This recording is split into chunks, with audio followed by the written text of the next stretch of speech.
Hello everyone, this is Dr. CJ Tank and today we will discuss about the stability of colloids in the physical pharmaceutics 2 SAM 4. So, what is stability of colloids? Here the good colloidal stability, that means little or no particle aggregation. That means aggregation should be avoided in our formulation. So, the manufacturing pharmacist is expected to understand the following aspect. That means meanwhile the manufacturing, the pharmacist should take care of the following points. First one, the reason for the instability of the dispersion. That means what is the reason behind the instability of particular dispersion medium, and another one, that is the suitable measures to stabilize the dispersion. That means how we can control the stability, or how we can obtain, by which different measures we can have the stable product. So, to consider this, the physical stability that can be achieved especially by maintaining the particle in a Brownian motion. Over here, if we are maintaining the Brownian motion, then obviously the physical stability of the product that will be achieved. So again, to achieve the Brownian motion, the two things that is important. First one, we can provide the electric charge on the surface of the dispersed particles. Especially we can see this phenomena in case of lyophobic colloids. Here the like charge on the particle, it will prevent this coming closer together and thus maintaining the Brownian motion in between the particles. The like charges, due to the presence of like charges, the particle they will set up, or they will arrange in such a mode so that the Brownian movement that will come in between them, and due to that the stability will be maintained. Another one, maintain a solvent sheath around the particles. Especially we can see this phenomena in case of lyophilic colloid.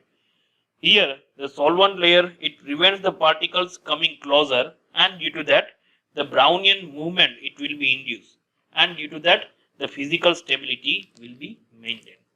So the physical stability of the colloids, that is very much important. Here the unbalance in between the stability of colloid, the reason behind this instability, that might be formulation and environmental factor. First one, if we consider about the formulation factor, then due to the presence of ingredient or due to the instability in between the electrolytes, we can say the stability of the colloids cannot be maintained. And another one factor that we need to consider, that is the environmental. For example, the temperature. Due to the variation in the temperature, or due to the agitation during the handling the product, that means if we are transporting the product from one place to another place, then in such a condition instability of the colloidal product will be formed. So over here, to understand about the instability or to maintain the physical stability of the colloidal particle, we need to understand the DLVO theory. Especially in case of lyophobic colloids, this is observed. In lyophobic colloids that is thermodynamically unstable, and the particles they are highly charged over here. So the stability of the dispersion that can be explained on the basis of DLVO theory in case of lyophobic colloids. DLVO theory, the name, it came from the 4 different scientists, and on the basis of that DLVO, the name it indicates, which have derived the DLVO theory. According to this theory, the distance between two dispersed particles, it influences greatly the particle-particle interaction. That means using this theory we can say we can determine the amount of electrolyte that can be required to precipitate or stabilize a colloidal particle or colloids, any colloidal dispersion.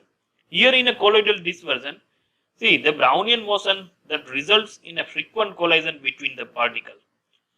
The particle, due to the presence of Brownian movement, the particles they will come closer, or we can say due to that the collision in between the particle will be induced, and due to the such type of interaction in between the particle, the stability of colloids it will be maintained.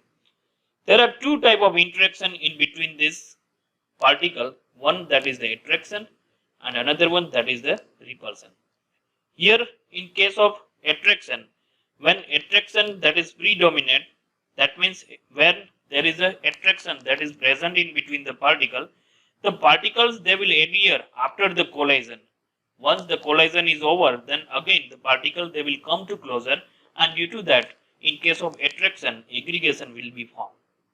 Whereas in case of repulsion, when there will be the repulsion that is present in between the particle rebound after the collision and they will remain individually dispersed. So here also the aggregation will be formed in between the particle. So to understand the attraction and repulsion, we need to understand the potential energy curve in between the particle. Here in the figure, it has been shown that the potential energy versus the interparticle distance that has been plotted, especially in case of suspension. Here on the x-axis there is the interparticle distance, that means from here 0 to it will start up to the infinity, and on the y-axis there is a presence of energy.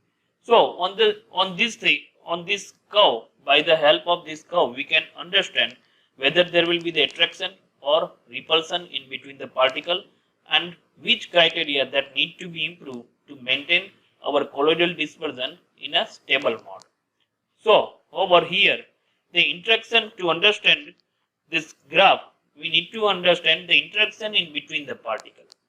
The first interaction in between the particle, we can say that is the van der Waals attraction force, which is also denominated with the Va. Here the force that depends mainly on the chemical nature and the size of the particle, which is also known as a London type of attraction. We can see this in a figure Va. It also shows, that means attraction. Va, the van der Waals forces, it shows the attraction in between the particle.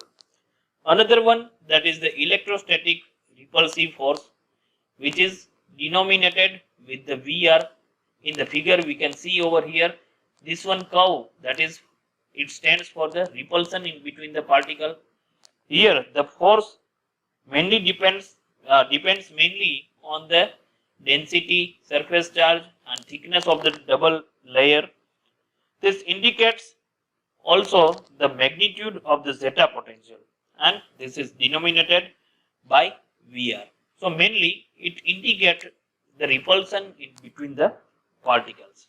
Then afterwards, the net energy of interaction, that is denominated with the Vt, that is also known as a composite curve Vt. This is the algebraic addition of the above two curves, that means the interaction in between the van der Waals attraction force and electrostatic repulsion force. That's why this is known as a composite curve, or we can say which is denominated with the Vt. In the figure we can see it starts from here, and with the help of with the denomination of the potential barrier, it will end toward the here. So it includes the primary minimum, potential barrier and secondary minimum. We will see this. On the basis of this, we can conclude that it will shows primary minimum, net energy peak and secondary minimum. We will discuss one by one. First one, we can see on the basis of energy curve, what we can conclude. First one, that is the primary minimum. That means it is the sign of precipitation. When particles they are very close to each other, then due to this presence, atomic orbital overlaps and penetrate each other, and due to that we can see the precipitation in between the particles. This is indicated by a rapid rise in a potential energy curve. Over here in a figure we can say it is a rapid rise in between the particle. The net result is a strong attraction, and due to that the precipitation will happen over here. Then another one, after this primary minimum, we can have the net energy peak, which is the sign of better stability. at intermediate distance, that means over here we can consider the distance has been raised. Here on the x-axis, if we are starting from the 0, then the distance between the particle has been raised. That means we can say at intermediate distance, appreciable repulsive forces it will comes, and due to that we can say the zeta potential value it will be in a positive mode, and this potential barrier it will keep the particle in a Brownian movement, and due to that the stability of the dispersion that will be achieved. Here the peak, at this peak the maximum potential that will be designated by the Vm. This is the stability of colloidal system, which is defined as the height of the maximum in the potential energy curve. The value of Vm that will be nearly the 50 millivolt if we consider about the zeta potential, and this will impart mainly the stability of our colloidal dispersion. Then the third portion of the composite curve, we can say that one is the secondary minimum. This secondary minimum, it is a sign of again aggregation. This is observed when the particle they are separated by 1000 to 2000 angstrom. That means we can say the particles they are separated by the very long distance. Here the particle experience attraction force and they will form the aggregation in between the particle. The presence of secondary minimum is taken very advantage, especially in case of controlled flocculation when we are preparing for a coarse dispersion. So this is about the coarse. This is about the energy curve. Again, we can discuss in the figure over here. If we are considering the composite curve, then first portion that will be the primary minimum, it will show the attraction. Then afterwards we can consider another one, that is the potential barrier, that is denominated with the Vm, and third portion we need to consider, that is the secondary minimum, again that is denominated with the attraction. Here in case of primary minimum and secondary minimum, in both the conditions there will be the attraction. The only difference over here in a secondary minimum, that is the particle will be separated out through 1000 to 2000 angstrom. That means the distance in between the particle that will be higher. But here also we can see we can have the attraction in between the particle. So if we consider about the summary of DLVO theory, then we can say the colloidal particles they will coagulate when their kinetic energy that will be sufficient to overcome the potential energy barrier, that means Vm. So the coagulation of the colloidal particle that can be accelerated by two ways. First one we can say by reducing the height of the potential barrier, that means we can reduce the Vm, and by increasing the kinetic energy of the particles we can increase the kinetic energy, and by that way also we can have the coagulation of the colloidal particle that can be accelerated by these two ways. So this was about the physical stability of the colloidal dispersion. Thank you for watching this video.